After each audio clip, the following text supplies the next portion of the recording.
Back in the 50s and 60s, pheasant hunting reigned supreme in many parts of the Midwest, but especially Iowa. Opening day had a special status as several generations would gather at the family farm or other coveted properties to match wits with the king of the upland birds. These experiences remain with us for a lifetime and become memories from the field.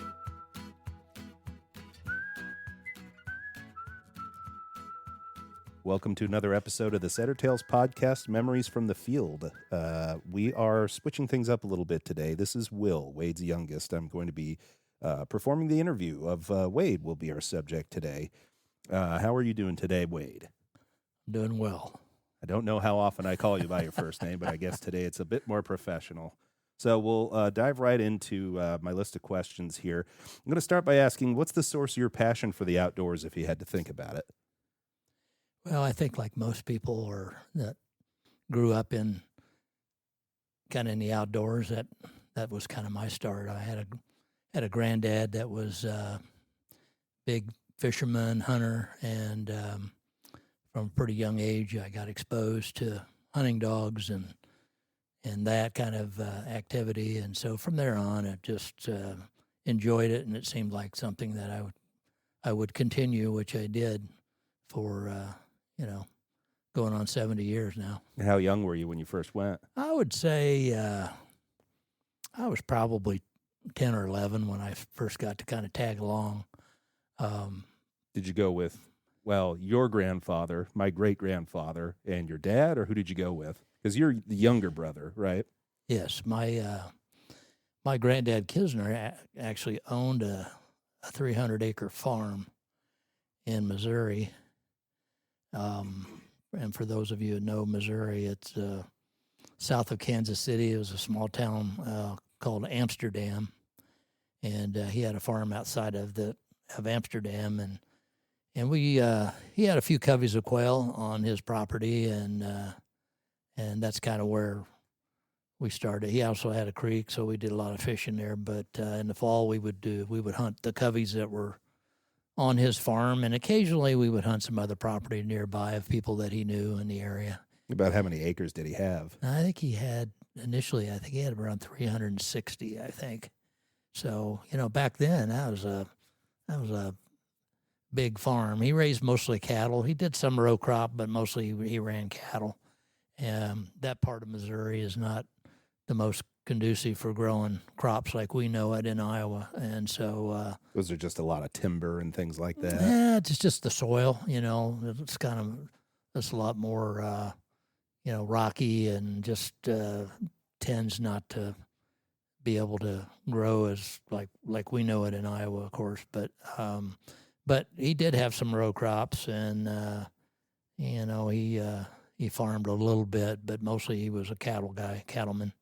And so then as time passed and he kind of retired out of the farming stuff on a day-to-day basis, we had a lot more time to hunt and do that kind of thing. And my dad also hunted, but he was a construction worker, so he was working quite a bit, so he never really got to take off a lot to go hunting, with the exception of opening day of quail season. That was kind of it's kind of a religious holiday almost. That was a designated, weekend that, the Kisner group got together, my uncle and my cousin and my brother and dad, and we'd all, go to the farm down there and, spend the day or spend the weekend in some cases, hunting quail and, hanging out. So it was kind of fun. Granddad had a pointing dog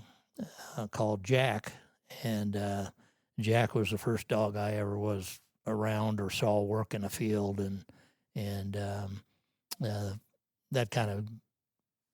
bug kind of bit me pretty early, watching him and seeing what he could do. And what breed was Jack? He was a mutt? No, he had some real bird dog blood in him. I don't know that.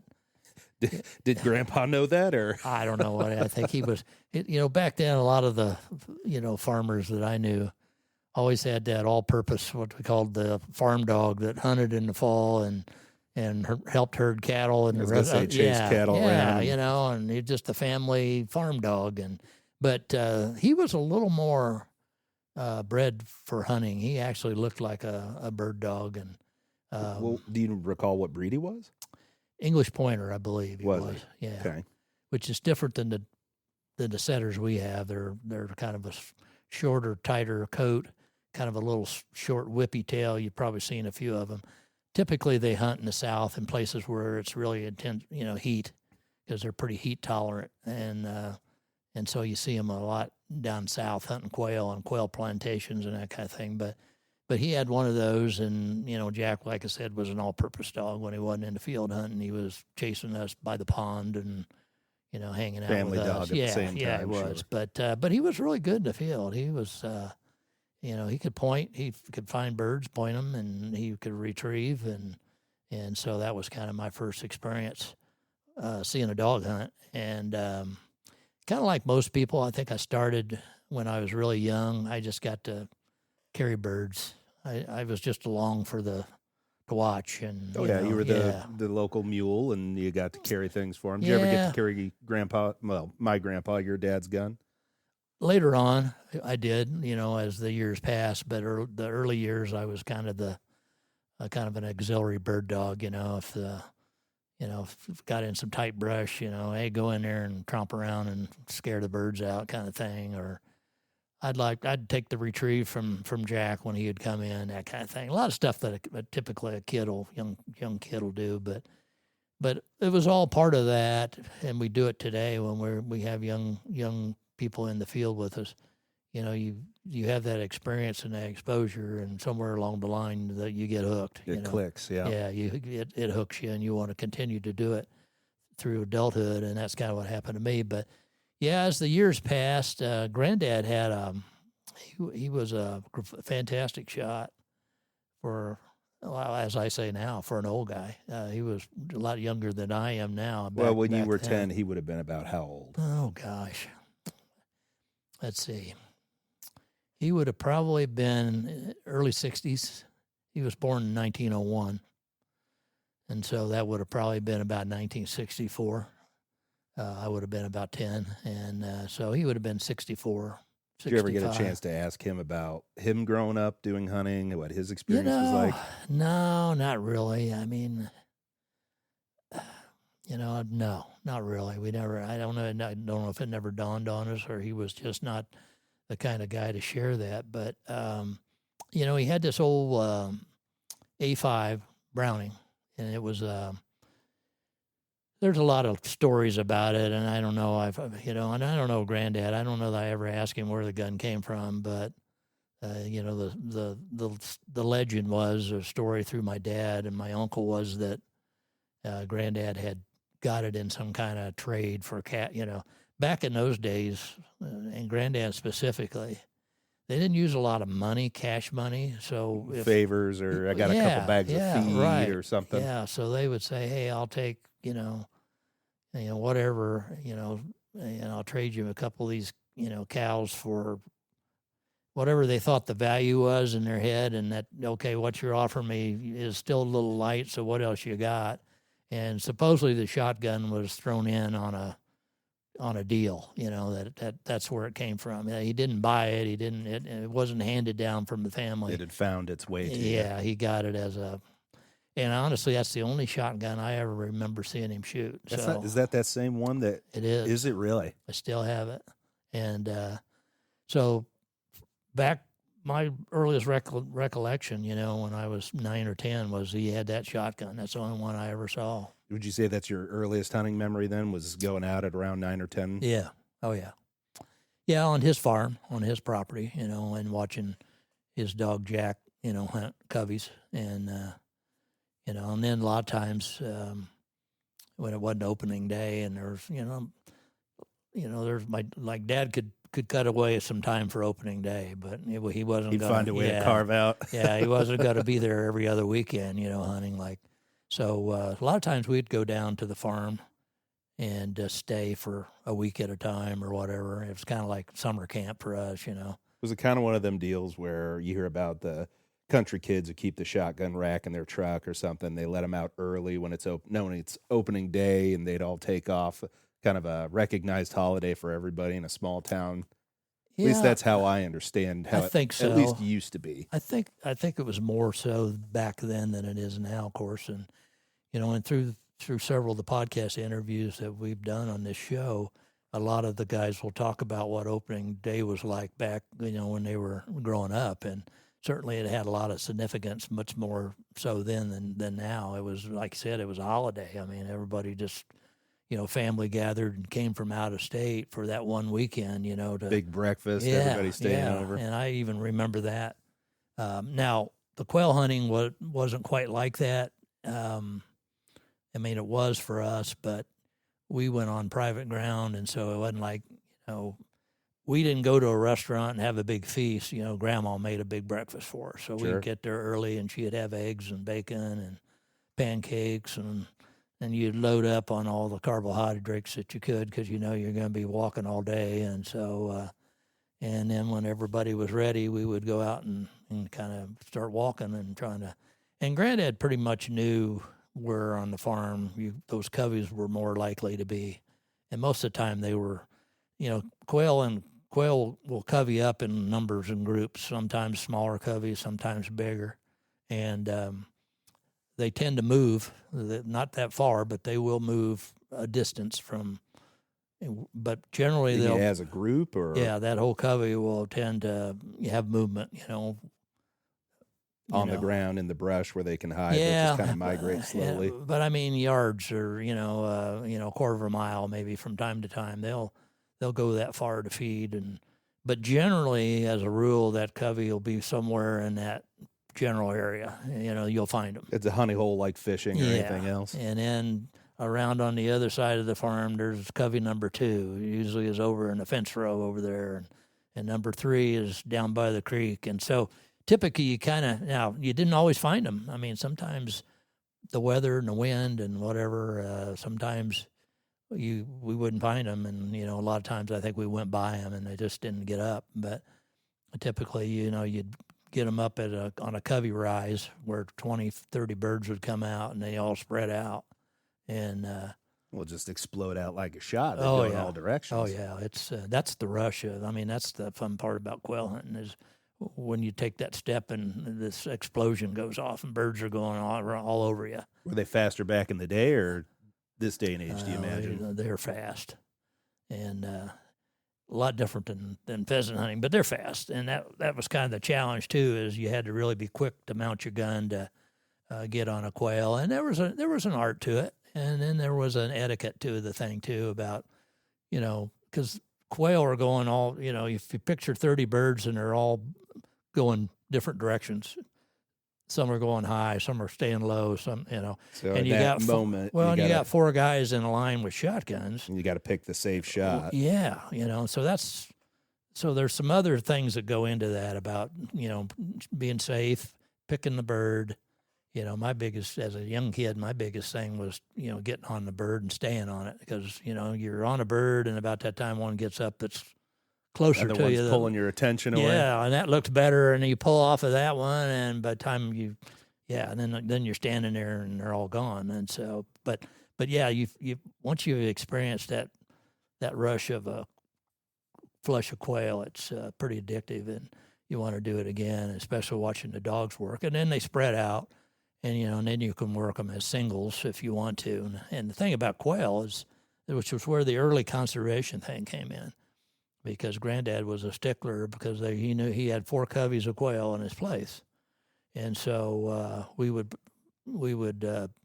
flush a covey and maybe get a bird or 2, depending on, how good of shots we did that particular day. But and then they'd spread out in singles, and if you really wanted to, I mean, you could kill them all. I mean, you really could. But he was adamant you only take 3 or so birds out of each covey, and then you move on, because if you kill them all, then there won't be any birds here to hunt, next season or next week. And so, that because as a young kid, they fly out and they land right out there in this open area, and you're like, Granddad, man, they're right there. We can get these. And he'd say, no, we're moving. Have that wisdom about him. Yeah, no, we're leaving those alone. We're going to see if we can find that other group of birds. And so that was kind of the fun part about it. But seeing the dogs work from an early time, I think even as early as 11 or 12, I think got me to the point where the hunting didn't make a lot of sense if you didn't have the dog, I mean, for me, the dog kind of became the entertainment, but became the focus of watching that dog use its skills to do what they do became, for me, the most gratifying part of it. Getting a bird was okay. I mean, I shot my share of birds, but and most of the time I'd shot birds more so to give the reward to dog. The dog did all this hard work and wants to get his mouth on feathers, and so I need to try to do that for him. But a lot of people talk about I didn't get my limit. I want to get my limit. We never really cared about that as much.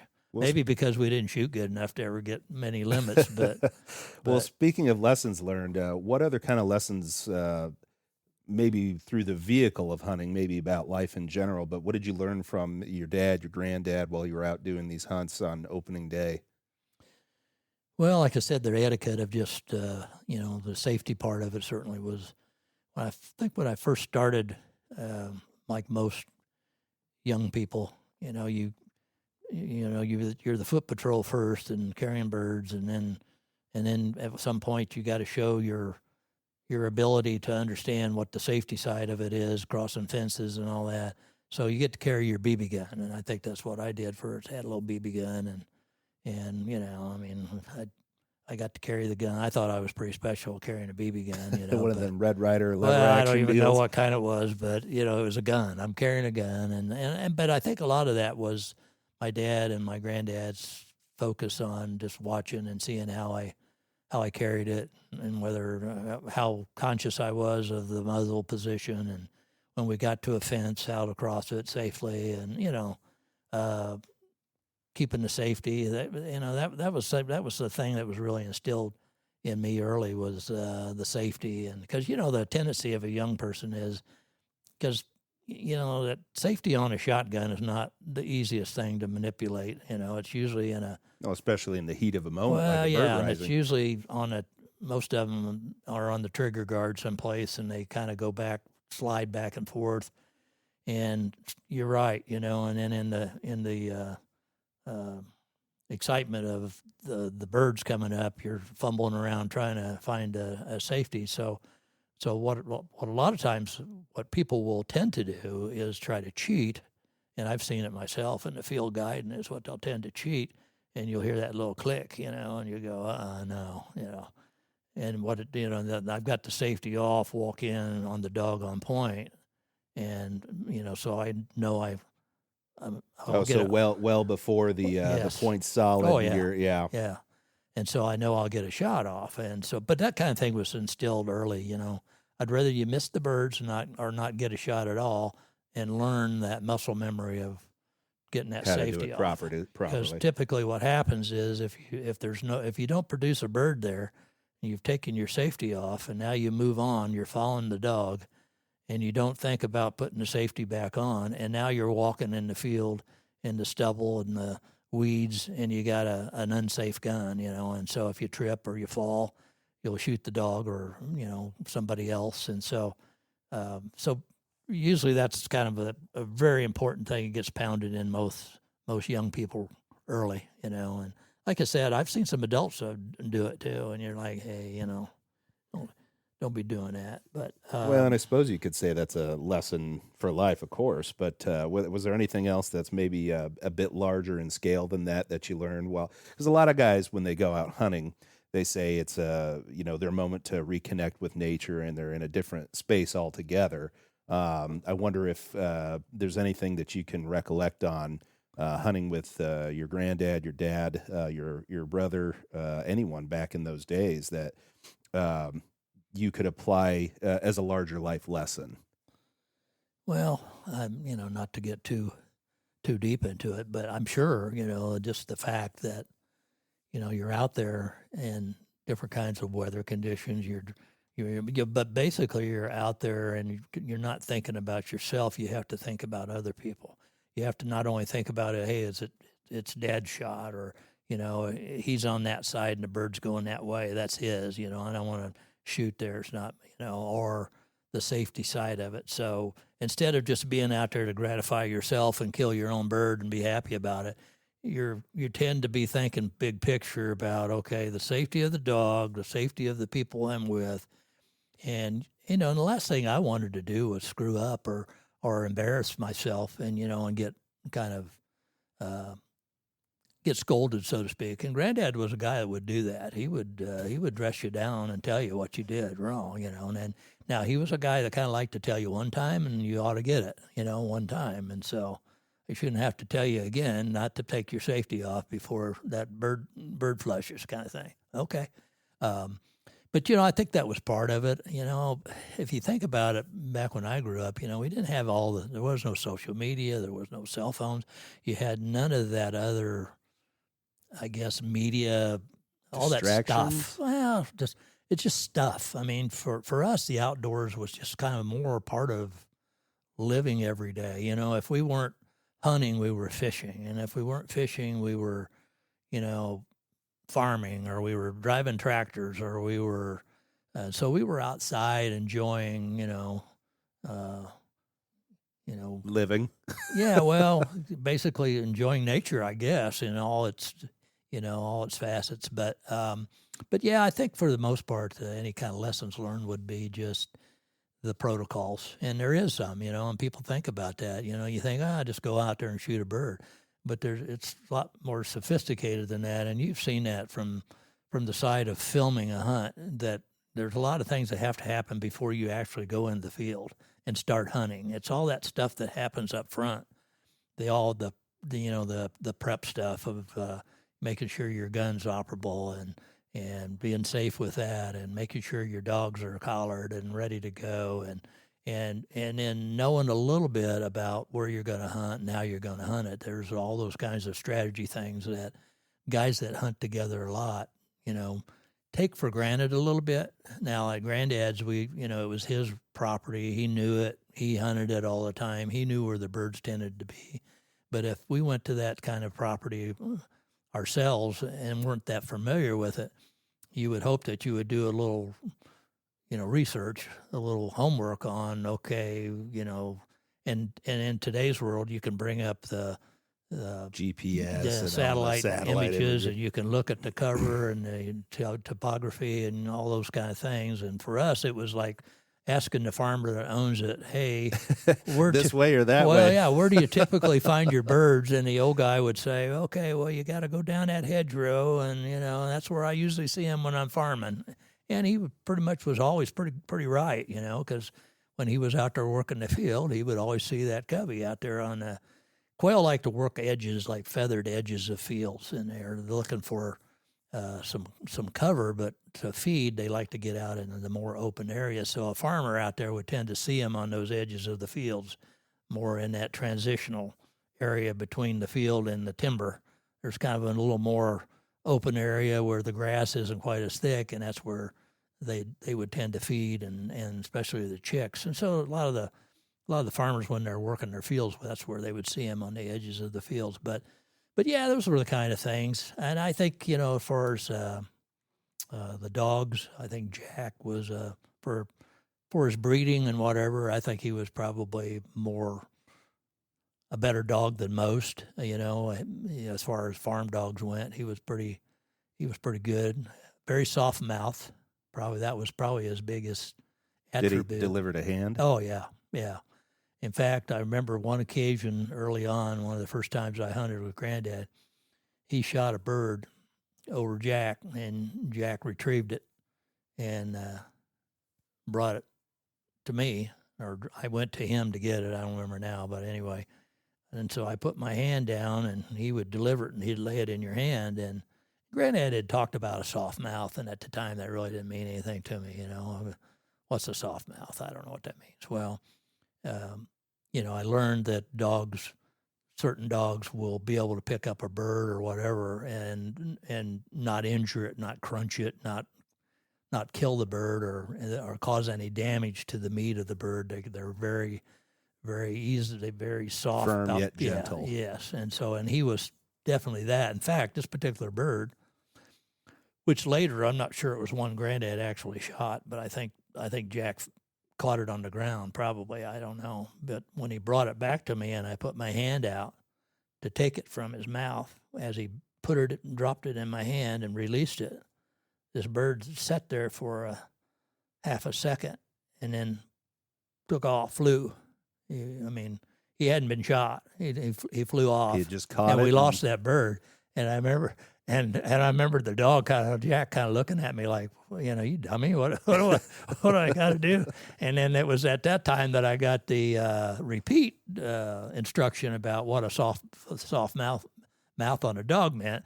That when that dog lays that bird in your hand, you better be ready to grip it, so it doesn't do that kind of thing. And so he was a good one. And then later on, we had several other hunting dogs that kind of came through the pipeline. Through my dad had one, and but that led me on to continuing to want to hunt. When I reached adulthood, I kept doing it. Back then, it was a lot easier to find places to hunt. People were more generous and about letting you hunt their land. A bit more communal now. that way. Yeah, but you knew everybody, or I did. I grew up in a small community, so most people knew me, or they knew my granddad. And so, if I showed up and and said, "Hey, do you mind if I hunt?" They were pretty easy to let you do that. And then typically you would leave a couple birds for them, at the end of the day. As a gesture. Because a lot of them farmers like to eat quail. They just didn't have the time or take the time to do it. And so that was kind of the routine that we had. So we've touched on a little bit of your favorite memories with, again, my granddad, or great-granddad and my granddad, your dad and grandfather. But what are some of your favorite memories hunting with your sons or your nephews? Is there anything in particular that sticks out in your mind when you first took them out? There's so many, but, I think all of you boys started pretty young like I did. I think as soon as you could kind of tag along, you were all going. And, how old would Tyler have been? Oh, gosh. I'm guessing I've got some pictures where he's probably 9. And he's there, and he's about the same, rinse and repeat, 9, 10 years old. Yeah, he's just out there in the field and is, carrying birds and, just watching and messing with the dog and that's kind of how, I think that's how everybody started, is kind of, and then went to the BB gun, and then the transition from the BB gun to the 410 shotgun, the little single shotgun. I think that's everybody, all you guys went through that. And I don't know how many people we've talked to on our podcast that it's that repeat. Yeah, it started BB gun, and I got to carry a 410, and then went on to that. But usually a break action. Yeah, we talked about a little bit about that granddad shotgun, and that shotgun kind of became an interesting part of our, I guess, the hunting legacy for our family, in the sense that, it's the only gun I ever saw Granddad shoot. And my brother, who was 3 years older than me, he got to carry it, I'm guessing, when he might have been 14. Granddad let him carry that, and it was an automatic, semi-automatic. And I just remember thinking, God, that's the coolest damn thing I've ever seen. Man, that's an automatic. You don't have to, they were heavier than well, all we get all out had back. pumps. We all shot pumps because that's, there wasn't that many automatics then as there are now, of course, and they were pretty inexpensive. And so typically that next, from your 410, if you went into a 20 gauge or a 12 gauge, you usually got a pump shotgun. And so very easy to operate, pretty simple, point and shoot and, and reload them, by, jacking another round in them. But I remember him having that automatic, and I'm just like, wow, man, that's it. And it was not a showpiece. I mean, that gun had probably spent most of its life on a combine someplace. A lot of the old hunters back then would carry a shotgun on their tractor when they were harvesting in the fall, and and they'd shoot game off the tractor, especially towards the end of the evening, when it was time to quit. They'd pop a rabbit or, because that's what they put it on. That's It what went you to the do for table. dinner. Yeah. It went to the table, and the same thing with birds. And so this shotgun looked like something that had, it wasn't. Seen some mileage. The bluing was all wore off of it. I mean, but to me, it was just a beautiful, piece of equipment. But Granddad could shoot that. It had about a 30-inch barrel, and he could. It almost seemed like my brother and I would be empty. We'd shoot all our shells, and the covey is still, the birds are still flying.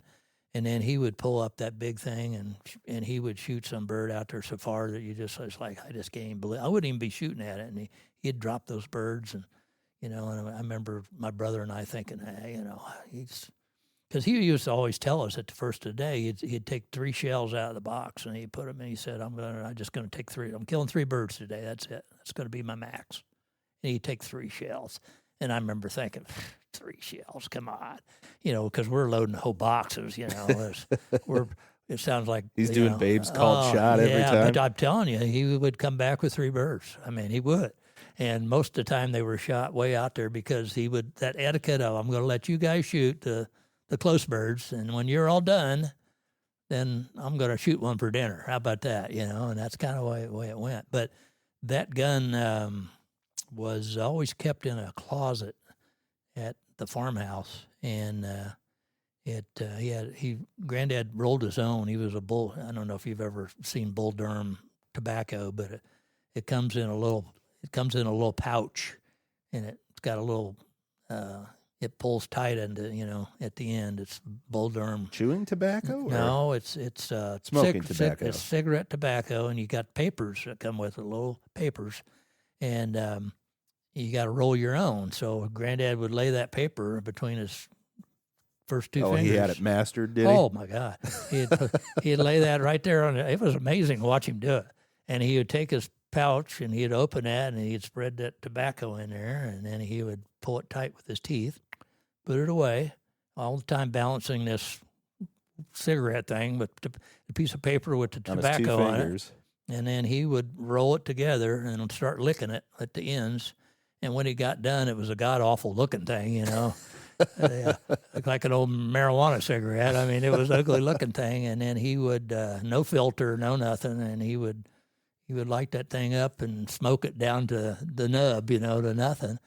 And his 2 fingers were dark and stained from over the years of the nicotine. He'd always do the same hand. He was an outdoor dude, man. Granddad was.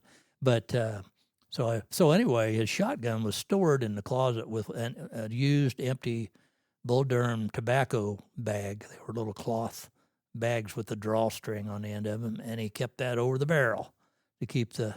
So the blue had been worn away where he would hang it? No, but that's what he kept on the barrel of the gun, and in the off season to keep any debris from getting in the barrel was one of them Bull Durham. Oh, he put it over Yes. My terminology is going to fail me. He'd put it over the end of the barrel. Yeah. We were kind of touching about it a little bit in a similar vein, although it's going to be a little bit of change of gears here. I was wondering what your thoughts were on public hunting ground. You mentioned back in the day it was more of a communal thing, and obviously private ground, like a farmer that that lives next door, is a different deal entirely. But public ground, because you've been involved pretty heavily in nonprofits and conservation outfits, things of that nature.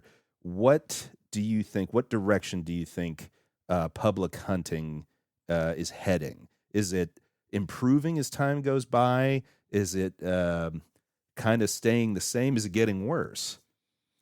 I think it's kind of I never hunted a lot of public ground. I mean, I prefer to hunt private ground when you can. It's just more difficult.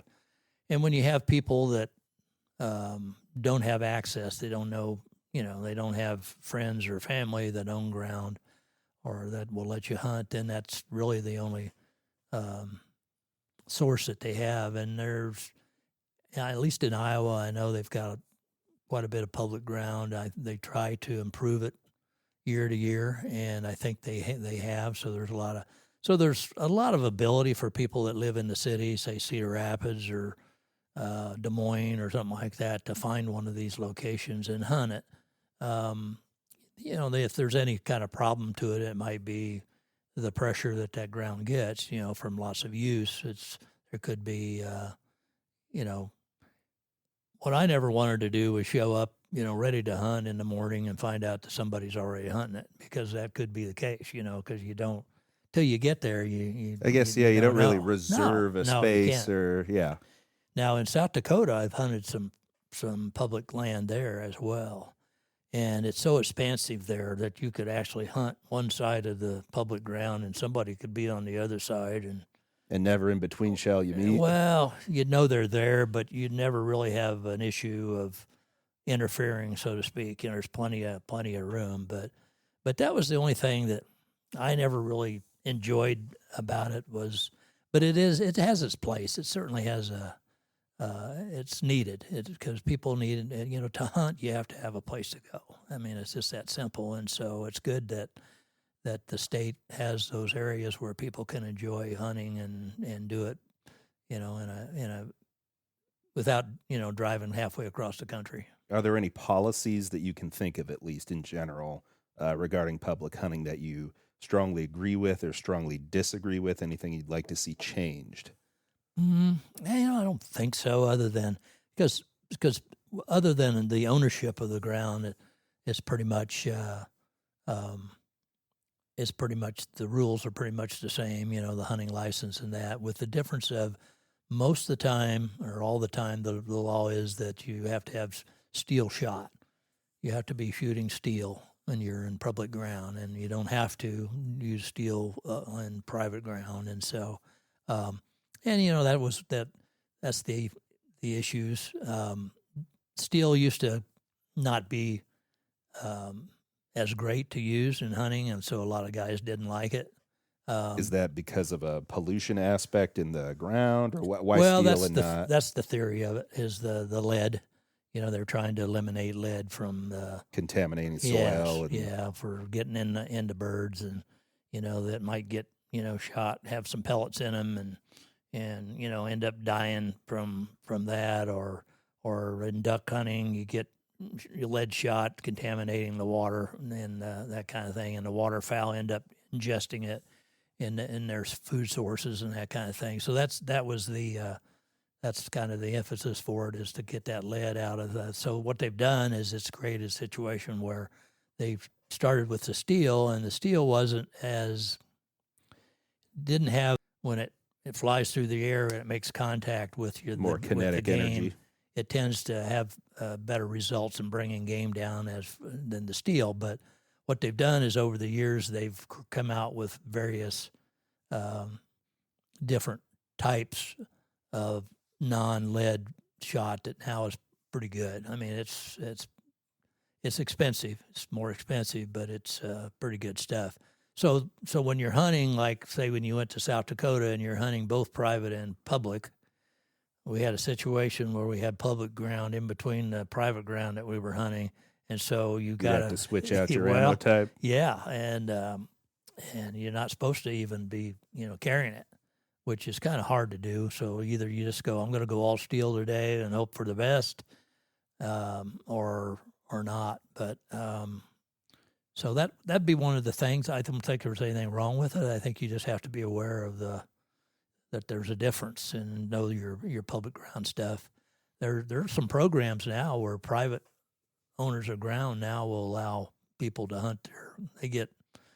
They get incentives from the state to let people on their property to hunt. Now, I knew about CRP programs and things like that, but I wasn't aware that they got any kind of stipend or something of that nature to allow hunters on their private property. There are some programs. They're somewhat limited, but and I've never hunted one of those just because, I don't know, for the last several years I've done so much guiding instead of hunting that I spend more time doing that than actually shooting. And so the few places I shoot, are some private places that I've always gone, and so I don't really need to, like, every other day go, where am I going now? I need another place to go, and so I'm looking for public ground. But yeah, so it's a good program. And a lot of guys, that's all they hunt. I mean, there are guys that spend their whole season hunting only public ground, and you could do that, if you do the research and know where that ground's located. Typically, after opening weekend, the numbers of hunters start to thin out, and so you're more likely to be able to find those places being available, and then maybe early on, and then as the weather gets colder, the hobby hunters are all kind of done, and so it's left to the hardcore guys. It's just the hardcore guys left. It really is. But well, I'm going to do my best to work a segue from that to back to your dogs. You mentioned the guiding that you had done, which for any listeners who may not be familiar, quickly explain what a guide would do in relation to a hunting party. Well, kind of for as far as upland bird hunting goes, there are private preserves in Iowa and South Dakota, all over the country, that employ guides, which would be somebody like myself that has hunting dogs, seasoned hunting dogs that have, and then basically we take clients of the preserve, people that want to go out and hunt but don't have their own dogs. We'll actually take them into the field and use our dogs to and support. Your dogs being pointers will Yes. scout the birds, point yeah. them for the hunters. Yeah. And so that's so the dogs get a lot of work, get to see a lot of birds, and so that's obviously what makes dogs the best. I mean, dogs get good from birds. The more birds, the better. And so a dog that works a preserve like that all the time, like mine did, obviously get more retrieves, more points, more honors than most of your hunting dogs do in a whole lifetime, because they only get to hunt, a few weekends in the season, where Seasonally, our dogs are always multiple days. Working dogs. Yeah, they're hunting multiple days a week, and so that's kind of the difference. But so yeah, that's and then some guys have their own dogs, and they will put their dog in with ours, and we'll kind of do a joint hunt. For most of the time, it's people that don't have the time or the to have their own dog. They want to experience a dog, but they're paying for that.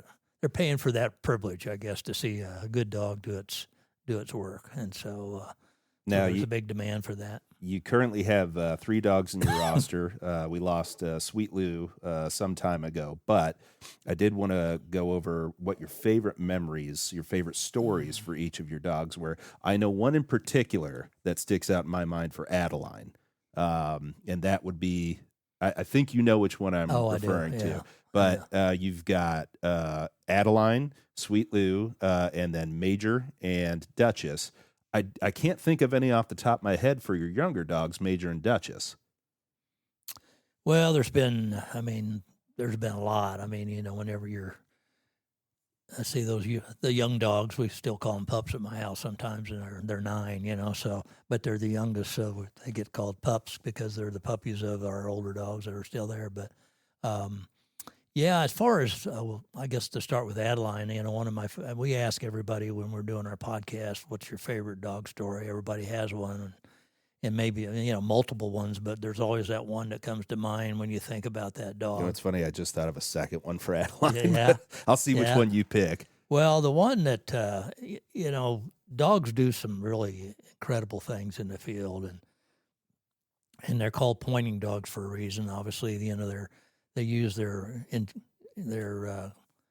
great sense of smell to find birds, and then hold those birds, which basically they stop and stay erect, with their head kind of into the wind where the scent's coming from, and so hence you get their pointing. They're pointing the direction of the bird.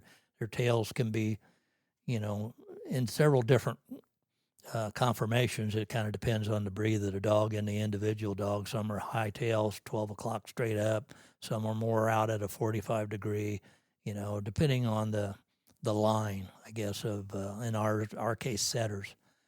So we have kind of a hodgepodge. We kind of got everything. We've got high tailers. We got some that are 45s. We got some that are more rudder tails, and by that I mean if you went down the back of the dog, you would go right out to the end of the tip of the tail. It's like a straight line. Yeah, it's like a board, and that's sort of like a rudder. And so typically those are your bigger Ryman setters that have those kinds of tail sets. But yeah, one of the things that I think is, to me, I never could quite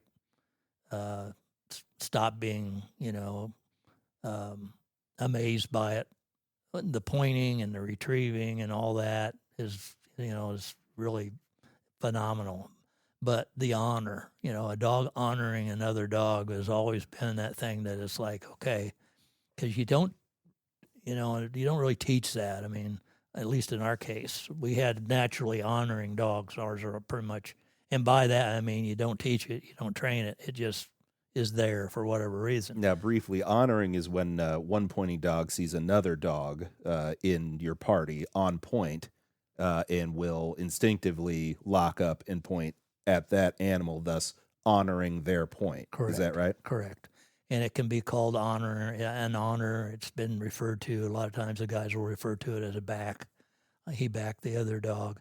But that's typically it. That secondary dog that's honoring typically can't smell the bird. They're not close enough to have any sense of, smell, know that bird's there. They're visualizing and seeing that other dog stopped and on point, and that's what they're basically, reacting to, which is, to me, always has been. And I've had guys say, well, a setter won't honor a German short hair, and that's all bull. They'll honor any kind of dog. You and I have both seen Oh, it. yeah. I've seen, and vice versa. I mean, and I've seen probably one of the credible things is I've seen 4 or 5 of them in a row. So the dog's on the bird, first backer is behind it. Next German short tail, English setter, German short tail. And I've seen them different breeds, and it's so cool because a lot of the guys that are hunting go, I don't need to kill the bird. I just seeing this has made my day, my experience, and it's true. But that's the honor, and so to me, I think if you get a dog because what happens is if your dog's on point, say your buddy's dog's on point on a bird, the last thing you want is your dog or some other dog coming in and plowing in and blowing that bird out of there, because that one dog has done a great job. He's found the bird, he's locked up, and you're getting ready to go in and flush that bird, and then some other dog decides, I'm taking to blow that point. And I've seen it happen. It happens when some dogs do that, unfortunately. And but so a good honor is just part of that. It's just part of that process, I guess. And Adeline was always great at it. She was one of the best honoring dogs I've ever had. Now, she hunted in a brace. And in other words, a brace is what we refer to when you have a pair of dogs hunting together. So if I got Sweet Lou and I got Adeline in the field, that's a brace. So and 2 or more. Usually it's a 2. A brace of dogs is usually 2. So I would hunt 2. I'd hunt Sweet Lou and I'd hunt Adeline. And Sweet Lou was, he was great. He was a great dog. He had quite a bit more range than Adeline did. And so the fact of the matter is, and I often said this, she's a great honoring dog because she's got a lot of practice doing that. We're hunting with him because he's always out in front of her typically. And so he's finding birds and pointing them, and she's honoring. Well, as you always used to say, he had one speed. Yeah, so she's always in that position though, where she's back here and she's honoring. So she had but she was always really good at it. She was automatic when it came to honoring birds. Now, I did get quite a lot of pleasure from occasionally when the wind was tricky and Lou would miss a bird and she'd be following up and she would nail a bird on her own, and he would have to come in and honor her, and you could tell that he didn't want to do that. The last thing he wanted to do was honor her, but doggone it, he missed it. And I used to chuckle when that would happen. I go, "Good girl, you got your own this time." He missed that one, because and so it was. So when you're hunting 2 dogs, it's a great combination when you have one like Sweet Lou's working out here. He's got a lot of range, and she's got a great nose, and she's cleaning up anything that gets missed. But getting back to the honor, probably the best thing that sticks out for me was that we were guiding down at Highland Hideaway down in Riverside. We've guided down there for about 15 years. But this was, Adeline is 13 now, and I bet she was 4 or 5 maybe when this happened. But we were hunting a field that's rather hilly. It's got a lot of ups and downs, and I was hunting her with Sweet Lou, and we had a group of 4 or 5 guys out there with us. And so Lou was tracking a rooster that was running on us. And usually what I'd tell whoever was hunting with him, just follow him. You stay with him, and because that rooster's going up and down, it's just trying to shake us, and and he's right on top. And eventually he'll get close enough to that rooster that rooster will decide, I got to try something different. This running's not working, so I'm just going to go to hide. I'm going to hide, and that's when the birds get stuck because now the dog's got him pinned. And so I'd just tell whoever it was, just and you might go 50 yards, you may go 100 yards, you may go 200 yards, depending on the rooster. Eventually, you're going to get a rooster to shoot at. Well, this particular case, that was happening. And so the one gentleman said, I just said, stay with Lou, and Adeline was up on top of the hill with me, and so he goes down the hill, and we hunt up there a little bit. Pretty soon, Adeline is up ahead of us, and she's on the kind of a crest of a little rise, and I can see her, and she's locked up. And the guy that stayed on top of the hill with me, because they went down below, he says, hey, I think we got a point up here. I think Adeline's got a point, because he's getting all revved up that he's going to get a shot. And, from hunting dogs, if you hunt the same dogs for as many years as I have, you get to know the signs. Yeah. I could tell the way she didn't look, she wasn't quite as tense. She was pointing, but I told the guy, I said, man, I don't think that's a point. He said, oh, you really? And I said, I think that looks like an honor to me, but it didn't make any sense because I looked down the hill, and I could see Lou down the hill. He's down there with this other guy, and there's no other dogs in the field, and I'm thinking, boy, I don't know. Maybe she is on point, but it doesn't really look like it. You could tell from her tail and the way she held herself that when she was on a bird, she would just be, rock solid, and she was not moving, but it just didn't look as solid to me. And so we approached, and we come up over the crest where we can see her now, and she's out in front of us, and she's still locked up. And I'm thinking, man, this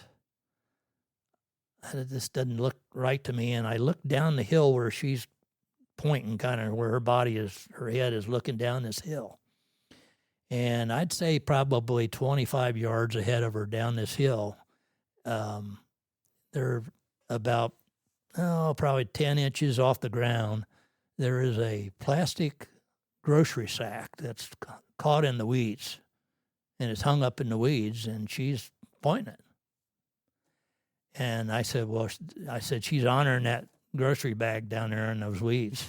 And the guy I was with said, you got to be, shitting me. And I go, no. I said, that's exactly what she's doing. He goes, oh my God. I said, we'll walk up there, and if there's a bird comes out, then I'll apologize.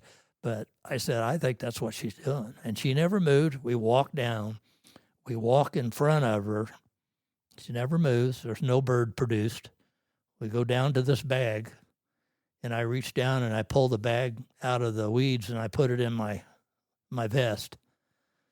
And she releases like dogs just like do. A switch. Yeah, like when dogs are on, when dogs are honoring, once that pointing dog or whatever moves, or, we go down there and flush a bird or do whatever, then they release. They get the signal, hey, I'm free. Yeah, I'm ready to hunt again. And so that's exactly what she was doing. And so I always remember that she hunted, and I'd heard some old timers and maybe granddad even telling me about, some of them dogs sometimes will, if they see a brown tree stump in the distance, they'll to them think it's a dog, and so or a boulder. I've read stories about dogs that would go on point and point a rock, and I always thought, that's probably folk story stuff, but it's true. It really happened, and in my particular case, it was a trash bag, I think, and I don't want to give Hy-Vee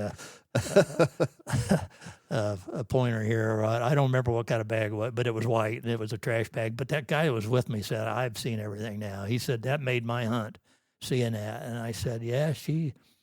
And now, if Lou would have been there someplace, I might have thought, well, she's honoring a dog, but he was so far out of the picture There that was no you mistaking knew it. it was Yeah. no mistaking it, and so that was one with her that I always remember with her, and so yeah, she's unfortunately she's not in great health, now she's having trouble with hips and that kind of thing, and so I retired her a couple of years ago. She hasn't really hunted, but I think her nose is still good. If she can find a food bowl, if you got a, so I think her nose is still as good as it ever was. But yeah, so you tend to, when you see her today, and you tend to want to recall those kinds of stories, and you may have others because you filmed a lot of her hunting. Well, actually, the other one I was thinking about was the one that I don't think I was there for this. I remember hearing the retelling of it, but she had tracked a bird to a body of water.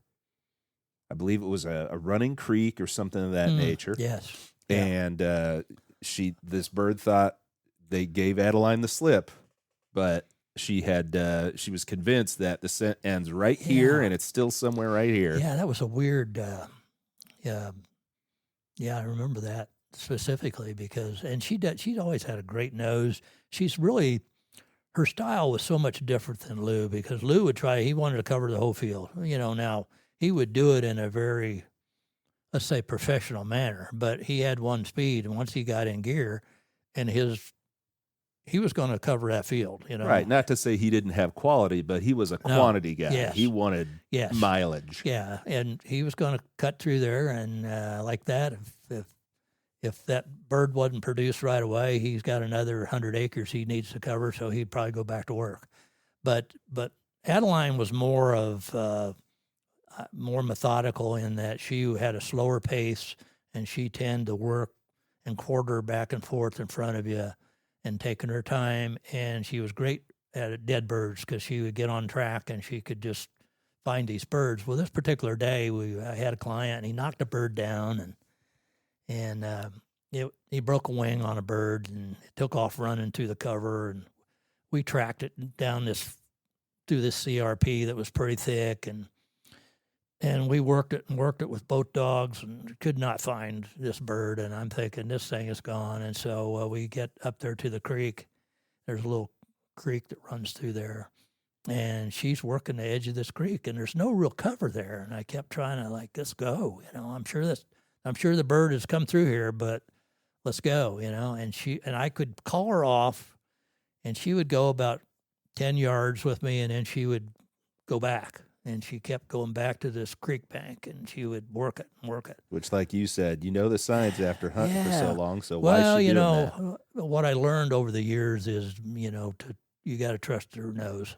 She's got a lot better nose, and a few times I've thought I was smarter than she was. I made a fool out of myself. And so this particular day I go, so for some reason she's going back to that spot. She thinks that bird's there. And I told the guy, I said, let's go. Let me go up there and kick around some more in that grass. I have seen these birds especially a wounded bird, burrow into this grass, and they just stay there. They're not going to come out. You got to dig them out. And so I went back up there, and she's on this bank, and she's working it, and she's kind of half trying to get in the water. It wasn't deep, but she's down in the water. I'm thinking, what the heck's going on here? And about that time, the bank had kind of a curl. It went kind of up under the edge there. And about that time, I see this rooster pop up, and he popped up out of the water, and then he, of course, saw her, and he dives back down.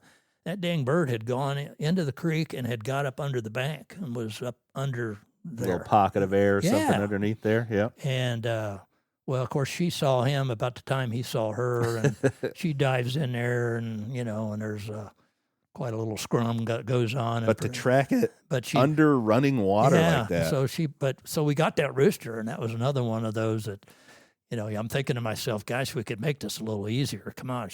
If I'm thinking if this guy could shoot him dead, or a lot easier just to find and pick up and go to the next one instead of tracking. Yeah, but you wouldn't have that story. But yeah, she did that. So she found found that bird. But she was excellent at that. I don't think we've had a bird dog since that was that as good as she was. What would be your favorite memory for the younger pups? You got Duchess and Major, and I'm sure there's hundreds of them, but what one immediately leaps out to you? Man, they've,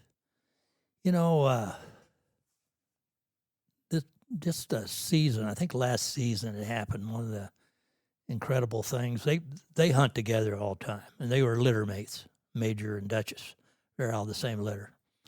Sweet Lou is the sire, and Adeline was the dam, the mom. And so they've kind of hunted together their whole lives. And so, and it's almost like that same combination where Duchess is Sweet Lou. She's got one speed. She's Mileage. Oh my God, she just smokes. She just almost like is full speed at a gallop. She's covering ground. And Major, bigger, he's a big dog, 63 pounds, but he carries himself a little more methodical like Mom, a little more closer range, a little more, methodical kind of a pursuit, so to speak. But it works kind of like it did with Sweet Lou. Duchess is out, covering all the ground, and he's kind of clearing up. But we had a deal where Duchess came up and went on point. And Major comes in to honor behind her, and instead kind of makes a big turn, like a 180 back the other direction. And now he comes down and he turns past her, and going the other direction and stops and goes on point. So now I got two dogs on point. They're looking a different direction. So each dog is locked up. Yes. Adjacent to They're each almost other, but touching pointed away from each other. Their tails almost are touching, not quite. I mean, there's a little distance there, but they're right there, and one's pointing this direction, the other one's pointing the other direction. And I'm thinking, what the hell? Now it was a little windy, and I'm thinking, is the wind moving enough where he caught something? Major thinks the bird's here, and she thinks it's over here? I don't know. But so a couple guys that I'm hunting with, I said, well, I don't know what we got here, fellas, but, if you want to come in here, we'll try this side. I guess first. You do both at the same time. Well, we'll try this side first. And so one guy walks in, and a rooster gets up that Duchess had, and they shoot it. And Duchess goes to retrieve it. And Major never moved through that whole thing. I mean, the bird flushes, is shot, and Duchess is retrieving, and he never moved. So as far as you're concerned, hey, we got it, but Major hasn't moved a muscle. Well, that was at that point when he didn't move. I thought he's on another bird. The bird he's pointing has nothing to do with what just happened. So we get the retrieve, and then the other guy in the party, he walks up. Major had a bird there as well, and they ended up getting two birds off of it. And I got a photograph of it and of the dogs, end to end pointing separate birds. And so, I don't know if you could ever have that happen again. The birds had to be in the right spot, setting in, and they had to stay there. Well, they had to be right there. There's just so many variables that took place to make that happen. And so that was pretty cool. And then getting both birds, both retrieves. And, that's kind of another one of those, man, I thought I saw it all. I thought I've seen everything, but man, there's one there for the book. So, without getting into too much length, what do you expect are the key differences in training the English setter breed versus your German short hairs or any other breed of dog? What in particular do you think is specific to that breed in your experience? I think they're a little softer dog, and by that I mean if you're training them, and you have to have a little. You can't be as harsh, and some of the guys that train are, an old German short hair. I mean, I've seen them take some, a shock collar, or they can get, and they can take it and just kind of shake their head at you like they just like, is that all you got? That'll bother me. Some of them German short hairs can really take a lot of, correction. They call it pressure. They can take a lot of pressure. Whereas a setter kind of tends to be they can get sensitive. So you can hurt a setter's feelings if you're a little too too harsh with them. And so, but the side of that is on the training side. Sometimes it takes a little longer. So it may take me 2 or 3 weeks longer to get to some place just because I've got to kind of adjust your approach. Yeah, kind of do that. But that's for the most part. They're all great hunting dogs, different breeds, but they're all just a little different in their personality. Setters tend to be a little more, I think, affable in the sense that they're a little more willing to. They're trainable, so they're. Some of them can be knotheads, but for the most part, I think. But that's the only thing. So if you're going to collar condition a setter, it's going to take you a little longer. Or you can have a problem. They'll just give up on you pretty quick. What commonalities do you observe within trainers of various breeds? It's something that transcends, somebody who's used to training a German short hair, or I guess I bring up German short hairs, German Shepherd versus an English setter or a Labrador, something that is common to all trainers. What immediately comes to my mind is when we had gone to Ireland and experienced the dogs and people with the English Setter Club of Ireland, what kind of things cross boundaries, whether it's what language you speak or where you live? Oh, well. I mean, we all love our dogs, obviously. Yeah, I think that's the big thing. I think everybody has that trip to Ireland certainly, and those were setters as well. So I think the love for the dog and is there. They love their dogs as much as we love our dogs. German short hair owners or Labrador retrievers or whatever. I mean, it starts with their love of the dog and that specific breed. They've decided for what personal reasons they have. There are some guys have had different. I mean, I've had a lab, as you know. We had labs and some other dogs too. So it kind of becomes personal preference. But I think that's where it starts. And then I think you have to kind of understand, how the dog thinks and how to communicate, because it's not the same. A dog doesn't understand it like we think they should, and so they have to know what we want them to do. And if you got to show them, you have to demonstrate it. If you're going to say kennel, they need to know what that means. And if they don't, then they're just confused. And then it's, when the dog's confused, that's when, your training stuff kind of goes out to the window. So mostly it's kind of knowing that breed. And some of the breeds are trained, they're the way they accept training is a little different. So you kind of got to plug in with that breed that you're working with, I think. This is kind of a broader question, but what direction would you like to see hunting in general take for future generations? Well, I think we'd like to see we'd like to see the sport expand. I don't know if that can happen or not, just by the nature of what you need to hunt and to hunt dogs. You obviously, meaning the property, the ground. Yeah, for the most part, a place to do it.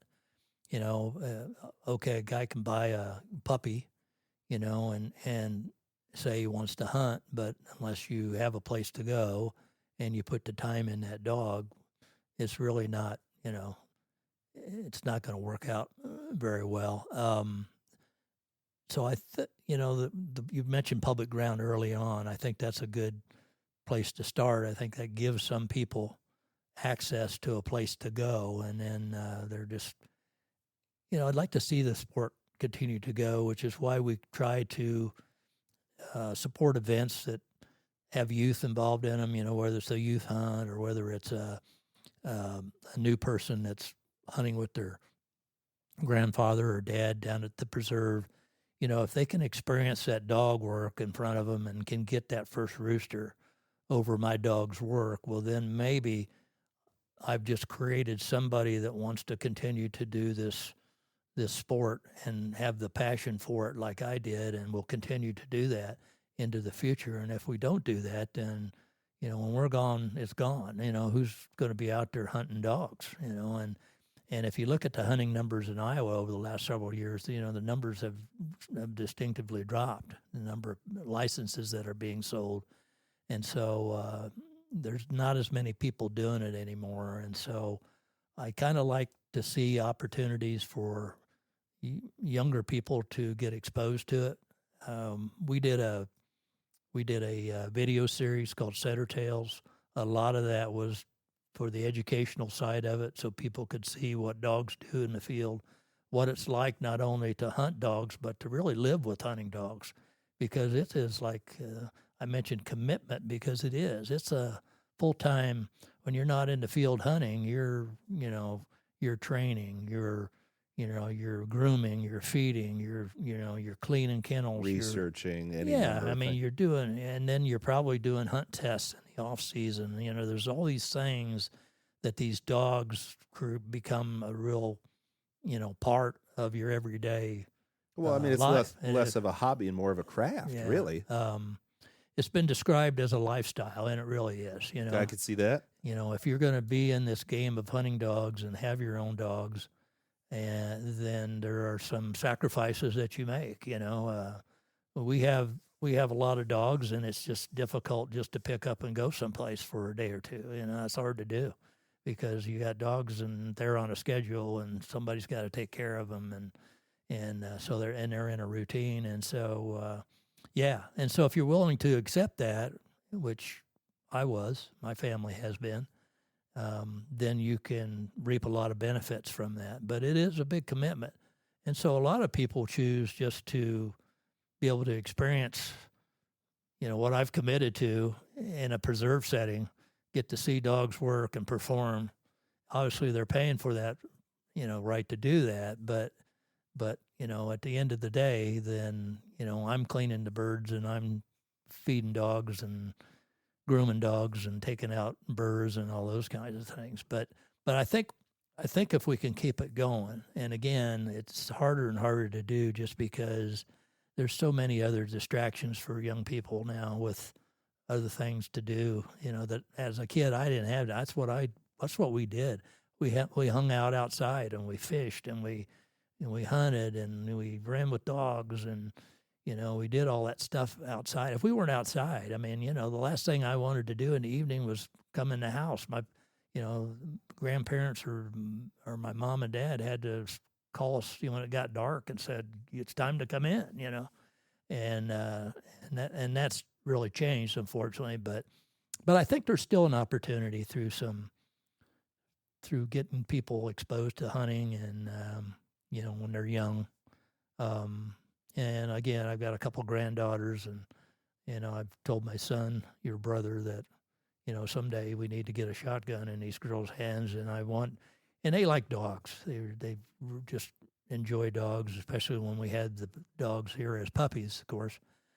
But my challenge to them was that someday when you're old enough and can carry a shotgun, I want you to be able to hunt over these dogs in the field.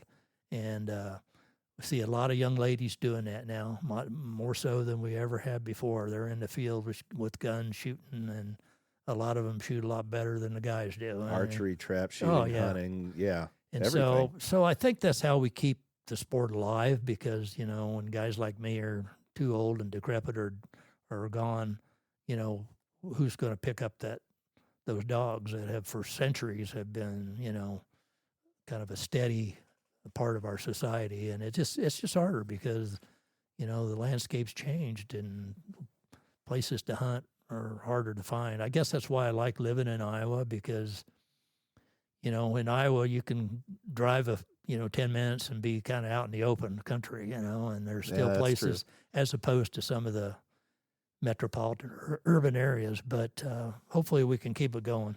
Well, as an old, decrepit guy on his way out, do you have any bucket list items regarding hunting?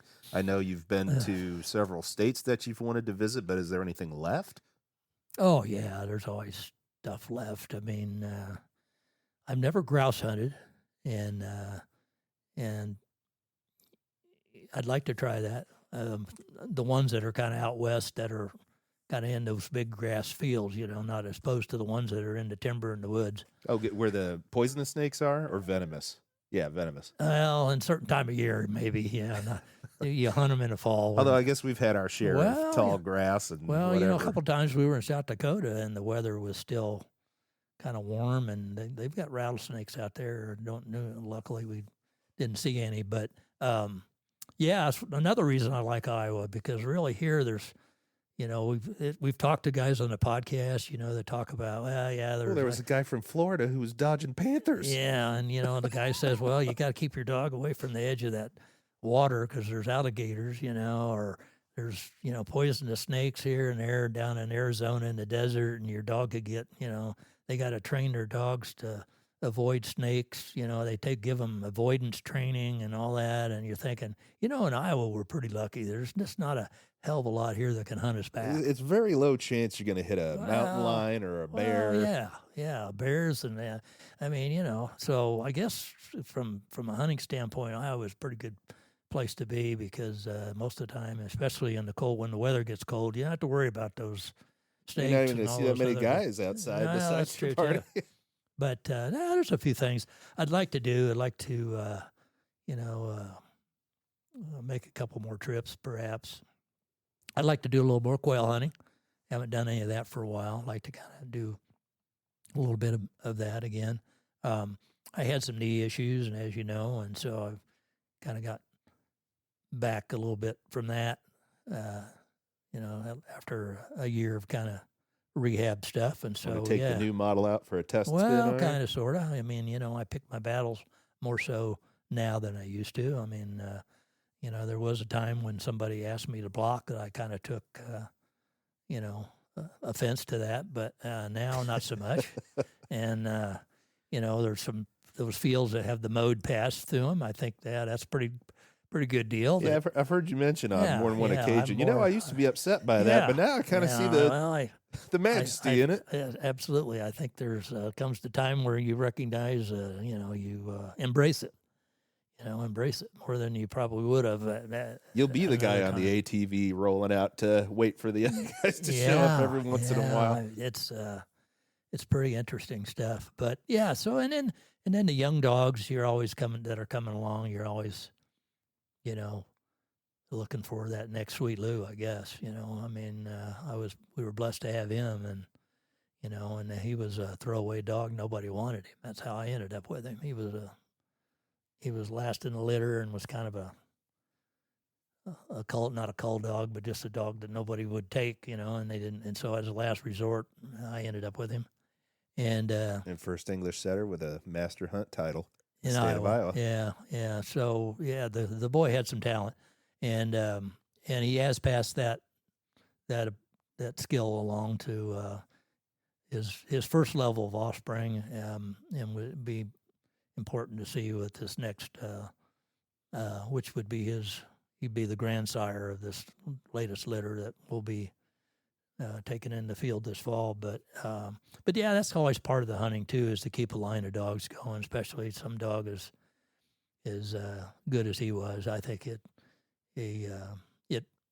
is important, and for us to take the responsibility to keep him going, as long as we can through his offspring, and if we can, I don't know we'll ever produce one as good as he is, but maybe and they can be damn good dogs still, and they may not be as good as he was, but I don't know. You never know. Ruthie, of course, Travis's dog, who's the mother of our latest litter, Dam, she's turned out to be a really good dog. She's a great hunting dog. She's got some talent. Yep. So I think, we got a lot of, as we said, as the bench gets some age to it. When Lou got a little older and I had the young dogs, we kind of do that where, okay, they get a little more field time. And the old guy, he's had the client, to impress, and he's done that. And now we're just hunting for whatever reason in the afternoon, and we're not really there to impress anybody or to, have a client. We're just hunting. Well, then it's time to bring the youngsters out and give them some field time and put the old guy up. And then eventually the day comes when they become the A-team, where they're, the dogs you put on the ground to start with. And the old guy is now, he gets his reps when the cover's right, a cover you think he can get through. And even when Lou got kind of physically challenged, in the field, with his hips and just physically, his nose never ever, and his desire was always still there. And, last time I think I hunted him, he was 14, I think, 13. And he was getting, he actually back then, he would just go. I'd take him in the truck, and he just was happy just to be in the truck. But that particular day, I got him out, and I thought, I got a little time. The guys, once in a while, you get clients that just want to get their 3 quick birds, and then they're done. And these particular guys were good shots, so they killed their birds in about 30 minutes. And you have a whole morning hunt, on the books. And so I told the guys, hey, you're going to head back to the lodge. They always cleaned their own birds anyway. So I'd had these guys for years. You take your birds, I'll meet you back there. I got the old guy. I'm going to get him out. I'm going to take him up there to that food plot. By now, there's probably a bird back in there, and maybe he can, find a bird, the old guy. And so that was my intent. And then one of the gentlemen said, well, gosh, he said, I don't want to miss an opportunity to hunt over Sweet Lou. Do you mind if I go along? And he loads his shotgun. Well, I guess that's okay. And then the other guy said, well, I think I'll go along too. Well, okay. So, and I take Lou by himself, and we get, and he's not struggling at this point. But I know he doesn't have much gas in the tank. He ain't going to last very long. But he gets to the food plot because it wasn't very far from the truck. And gosh, right away, I could tell he's birdie. He's on a bird, and it's probably a runner that's going to run to the end of the food plot. And I'm hoping that he sticks it there. It gets up. The guys shoot it. He's able to retrieve it. Blam, blam. We're back in the truck. He's happy. I'm happy. Well, it turns out it's a running rooster, and this thing runs clear down the hill, and he's tracking it. And he's behind the bird, and he's working it, and he's going up and down, and so we're right there with him. And I told the guys, well, let's just keep going, because he isn't going to pull off of it. We went clear to the bottom of this hill. And by now, we're probably half mile from the truck now. We're down to the fence line. It had gotten that far. Oh, yeah, yeah. And he's tracking. And I know I just don't know if the rooster going to flush out ahead of us. Is he going to stop at some point and Lou's going to get him? Well, that's what happened. He got to the fence row and he hunkered down, this rooster did. And Lou nailed him. He was on point. Wasn't the prettiest point I've ever seen, but because he's kind of gassed now. But it was one well earned. He's on point, and these guys get down there, and they flush a big old rooster, flushes out. And it should have been an easy shot, and the guy missed it, didn't get it. And so anyway, as at that point, we're going, oh my gosh, we got to clear up that hill, or clear half mile from the truck, and we started back up the hill, and he was done. He couldn't make it, so I had to carry him up that hill. And that's back before I had my knee done, and I'm like, I don't know if I could get you up the hill. Maybe we both this may be it for both of us right here together. But I got him back to the truck, and that was his last hunt. But but see, for him, I'll always remember the last hunt he made. He stuck a bird. He was.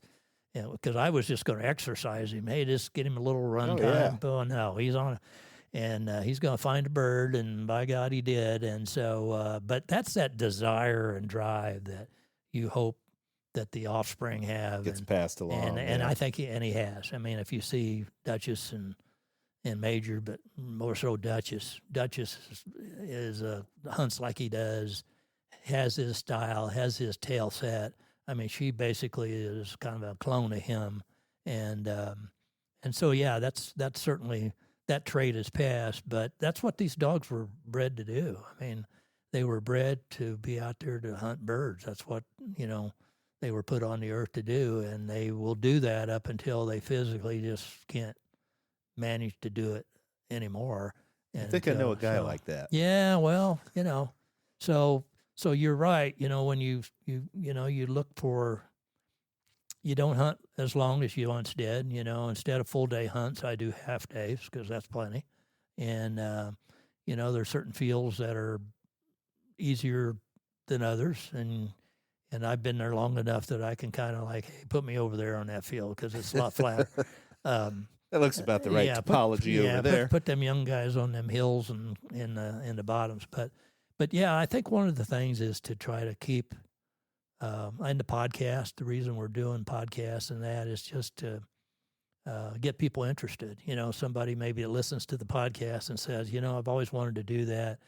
Maybe I can go to a preserve and I can get a chance to see. You don't have to own your own dog. You don't have to train your own dog, but you can experience that by just going to a preserve or whatever and getting outside and walking for a couple hours and watching those dogs do their thing. And that I haven't heard anybody that saw a dog work for 2 hours in front of them that didn't say that was the most amazing thing I've ever seen.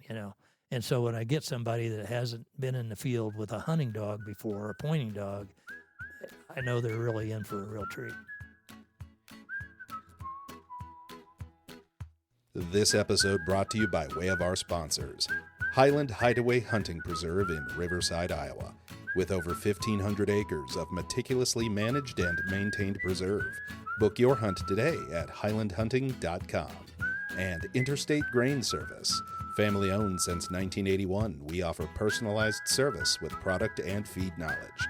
Competitive pricing on numerous brands, including Purina, Nutrina, Kinetic, and Diamond. Stop in today at our retail location off I-380 in Center Point, Iowa. And Kinetic Performance Dog Food. Kinetic's line of premium dry food and supplements provides clean, sustainable energy for everyday active, sporting, and working dogs. Visit kineticdogfood.com for details.